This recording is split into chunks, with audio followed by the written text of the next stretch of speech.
आपल्या सर्वांचं मातोश्रीमध्ये स्वागत आहे, शिवसेनेमध्ये स्वागत आहे।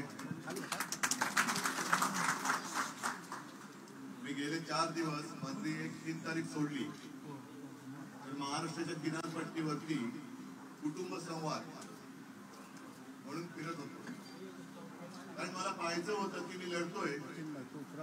कोरोना काळामध्ये मी मुख्यमंत्री असताना माझे कुटुंब माझी जबाबदारी ही एक संकल्पना राबवली होती। आता महाराष्ट्रावरच्या दुसऱ्या संकटात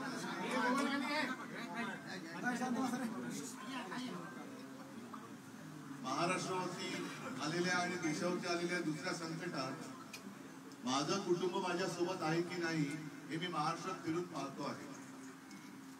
आणि मला खात्री वाटली की साधारणतः गेले काही वर्षांमध्ये तुम्हाला कल्पना आहे की महाराष्ट्राच्या किनारपट्टीवरती 2 चक्रीवादळं आदळली, एक निसर्ग आणि दुसरं चौकते।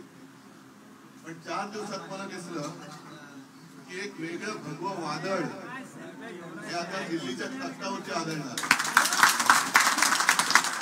आणि हुकुमशाहीची तिरफाड करणार आहे। काही जणांच्या मनात अजून एक प्रश्न आहे की इंडिया आघाडी आहे, हे आहे, ते आहे, महाविकास आघाडी आहे, पण पर्याय कुठे? म्हटलं हुकुमशाहीला पर्याय द्यायचा नसतो, हुकुमशाही पहिले उचलून फेकून द्यायची असते। हाच हुकुमशाहीला पहिला पर्याय।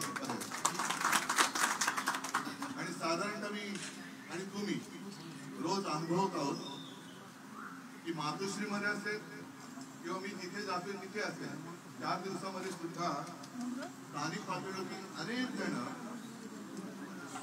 काँग्रेस सोबत आहे, राष्ट्रवादी सोबत आहे, पण भारतीय जनता पक्षातले लोक शिवसेनेत येत आहेत। मुस्लिम समाज मोठ्या प्रमाणावरती शिवसेनेसोबत। याचं कारण तुम्ही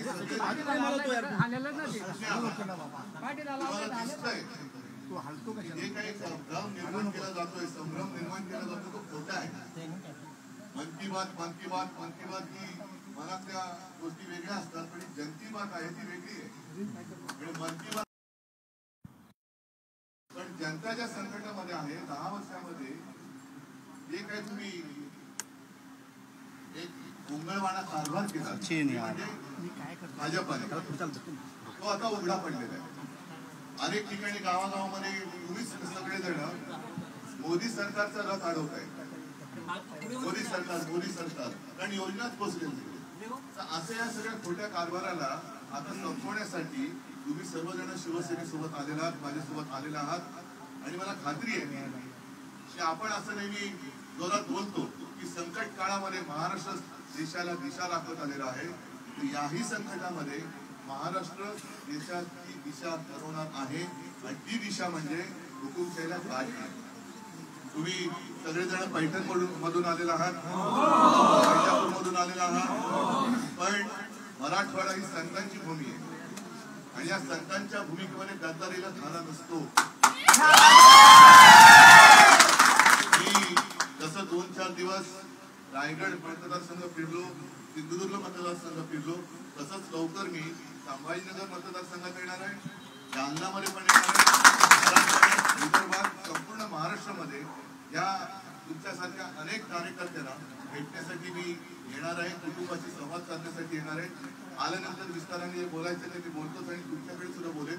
तूर्त आपल्या सगळ्यांना खास धन्यवाद देतो, कारण लोक गळपटत आहेत, एक लोक हे शरण जात आहेत। नितीश कुमार सुद्धा गेले, आणखी कोणी जातील, त्यांना जे लाचार आहेत किंवा भेकड आहेत त्यांनी जरूर जावं। पण आज सुद्धा महाराष्ट्रामध्ये भेकडांपेक्षा मर्द मावळे हे कित्येक पटीने जास्त आहेत। धन्यवाद देतो। जय हिंद, जय महाराष्ट्र।